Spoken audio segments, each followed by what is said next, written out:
Assalamualaikum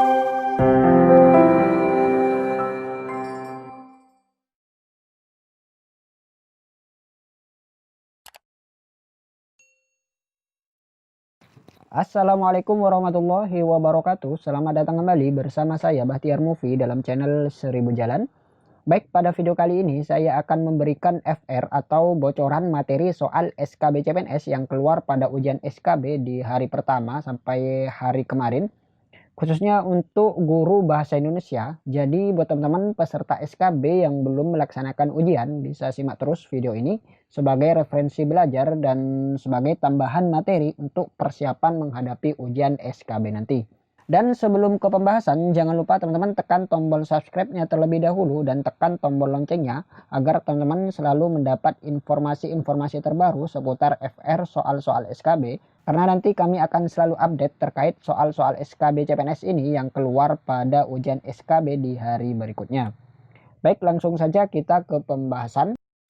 Kemudian soal yang nomor 1, es di gelas itu sudah mencair membaur dengan kopi yang kupesan lebih dari 1 jam yang lalu. Seiring dengan membaurnya kedua cairan itu, aku masih saja menatap keluar jendela, kala hujan masih saja turun membasahi bumi, mendinginkan udara malam yang tak berbintang itu. Latar waktu, suasana, dan tempat dalam kutipan cerpen tersebut adalah yang A. Malam hari, hujan, restoran. Yang B. Malam hari, sendu, dan kedai kopi. Yang C. Sore hari, hujan, dan kedai kopi. Yang D. Petang hari, sepi, dan kedai kopi. Yang E. Malam hari, haru, dan kedai kopi. Nah, jadi yang ditanyakan ini adalah latar waktu, suasana, dan tempat dalam cerpen di atas. Sekarang kita cari latar waktunya, teman-teman. Nah, ini dia teman-teman, mendinginkan udara malam, berarti latar waktunya malam. Kita lihat opsinya, yang A malam hari, yang C sudah salah teman-teman, sore hari. Kemudian yang D juga salah, petang hari, berarti antara A, B, dan E. Kemudian kita cari latar suasana. Nah, latar suasana ini merupakan kondisi batin si tokoh teman-teman, atau lingkungan tempat si tokoh berada. Contohnya adalah latar suasana hati ceria, sedih, gembira, cinta, dan lain sebagainya. Jadi kita lihat latar suasananya di sini. Nah, ini dia teman-teman. Malam yang tak berbintang itu. Nah, dalam kalimat ini ada kesan sendu atau perasaan sedih teman-teman. Berarti yang betul ini adalah suasananya sendu. Kita lihat yang sendu. Nah, berarti yang B teman-teman, sendu. Nah, apabila diketahui malam hari dan sendu, kemudian di opsi jawaban yang lain ini tidak sama, maka otomatis jawabannya ini adalah B teman-teman. Jadi kita tidak perlu mencari yang di belakang. Apabila sudah diketahui dua kata kunci di depan, jadi kita langsung saja berarti yang B. Kemudian soal yang nomor 2. Pada suatu sore datanglah 3 anak kecil ke Salemba dalam langkah malu-malu. Mereka menyerahkan sebuah karangan bunga yang berpita hitam. Karangan bunga itu diserahkan sebagai tanda ikut berduka cita terhadap kakak mereka, orang yang mereka anggap kakak, yang telah ditembak mati pada siang hari itu.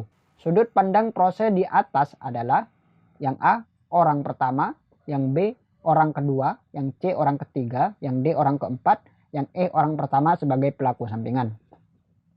Nah, jadi jawaban yang tepat untuk soal nomor 2 ini adalah yang C, yaitu orang ketiga. Kita lihat di sini jawaban C, sudut pandang orang ketiga, yaitu penulis menceritakan seseorang dalam tulisannya dan biasanya disebut suatu nama atau kata ungkapan lain seperti mereka. Nah, jadi pada cerita di atas si penulis ini menceritakan seseorang teman-teman dengan menggunakan kata mereka. Kemudian untuk yang orang pertama, sudut pandang orang pertama biasanya menceritakan suatu cerita sehingga penulis seperti menulis tentang dirinya dan biasanya banyak menggunakan kata aku. Jadi jawaban yang tepat ini adalah yang C. Kemudian soal yang nomor 3, mengubah sebuah puisi menjadi prosa dengan cara menambah sejumlah kata pada puisi sehingga kalimat dalam puisi mudah dipahami, yaitu ciri dari yang A, parafrase terikat, yang B, parafrase bebas, yang C, parafrase maju, yang D, parafrase mundur, yang E, parafrase umum. Nah, jadi jawaban yang tepat untuk soal nomor 3 ini adalah yang A, yaitu parafrase terikat. Kita lihat di sini. Nah, parafrase terikat yaitu mengubah puisi menjadi prosa dengan cara menambahkan sejumlah kata pada puisi sehingga kalimat-kalimat puisi mudah dipahami. seluruh kata dalam puisi masih tetap digunakan dalam parafrase tersebut. Nah, jadi jawaban yang tepat ini adalah yang A, teman-teman. Dan yang parafrase bebas yaitu mengubah puisi menjadi prosa dengan kata-kata sendiri.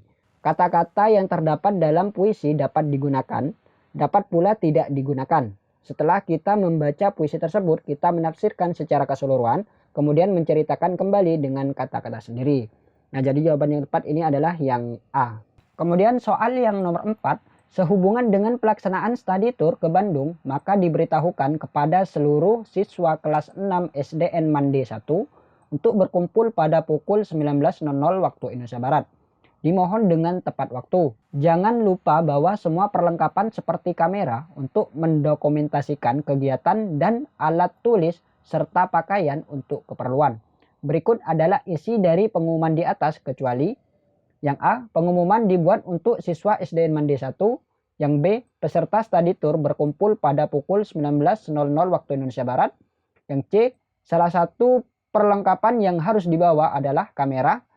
Yang D, tujuan study tour tersebut ke Bandung.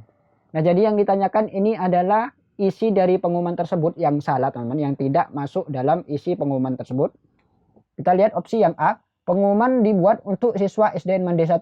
Kita lihat yang isi dari pengumuman tersebut diberitahukan kepada seluruh siswa kelas 6. Kemudian yang ini pengumuman dibuat untuk siswa SDN Mande 1. Nah, jadi sepertinya A, teman-teman, karena di pengumuman ini diberitahukan kepada seluruh siswa kelas 6. Nah, kemudian yang di opsi A ini pengumuman dibuat untuk siswa SDN Mande 1. Berarti ini untuk seluruh siswa, teman-teman. Berarti sepertinya A. Kita lihat yang B, peserta study tour berkumpul pada pukul 19.00. Diminta untuk berkumpul pada pukul 19.00, betul. Kemudian yang C, salah satu perlengkapan yang harus dibawa adalah kamera. Jangan lupa membawa perlengkapan seperti kamera, betul, teman-teman. Kemudian yang D, tujuan study tour tersebut ke Bandung. Pelaksanaan study tour ke Bandung. Nah, betul, berarti benar jawaban yang A. Jadi yang A ini tidak masuk atau tidak termasuk dalam isi dari pengumuman di atas. Nah, jadi nanti apabila teman-teman sudah menemukan jawaban yang dirasa betul dalam soal tersebut, maka teman-teman langsung saja pilih jawaban tersebut, tidak perlu mencari opsi jawaban yang lain. Kemudian soal yang nomor 5, metode dengan memulai pengajaran membaca dan menulis permulaan dengan membaca kalimat secara utuh yang ada di bawah gambar, menguraikan kalimat dengan kata-kata, menguraikan kata-kata menjadi suku kata disebut dengan metode. Yang A, metode eja. Yang B, metode kata lembaga. Yang C, metode global. Yang D, metode SAS. Nah, jadi jawaban yang tepat untuk soal nomor 5 ini adalah yang C, yaitu metode global. Kita lihat di sini jawaban C, yaitu metode global. Metode global memulai pengajaran membaca dan menulis permulaan dengan membaca kalimat secara utuh yang ada di bawah gambar. Menguraikan kalimat dengan kata-kata, menguraikan kata-kata menjadi suku kata. Nah, jadi betul, teman-teman, jawabannya yaitu C, metode global. Kemudian kita lihat yang metode kata lembaga. Metode kata lembaga dimulai mengajar dengan langkah-langkah sebagai berikut. Yang A, mengenalkan kata. Yang B, merangkaikan kata antar suku kata. Yang C, menguraikan suku kata atas huruf-hurufnya. Yang D, menggabungkan huruf menjadi kata. Nah, jadi jawaban yang tepat ini adalah yang C. Kemudian soal yang nomor 6, fungsi indikator dijadikan sebagai penanda dalam yang A, pencapaian standar kompetensi, yang B, pencapaian kompetensi dasar, yang C, pencapaian tujuan pembelajaran, yang D, pencapaian standar kelulusan, yang E, pencapaian ketuntasan belajar. Nah, jadi fungsi indikator dijadikan sebagai penanda dalam, yang betul adalah yang B, yaitu pencapaian kompetensi dasar. Baik, itulah beberapa materi soal SKB CPNS yang keluar dalam ujian SKB dari hari pertama hingga hari kemarin. Jadi teman-teman yang belum ujian SKB, persiapkan baik-baik materinya agar nanti memperoleh nilai yang terbaik. Semoga video ini bermanfaat. Wassalamualaikum warahmatullahi wabarakatuh.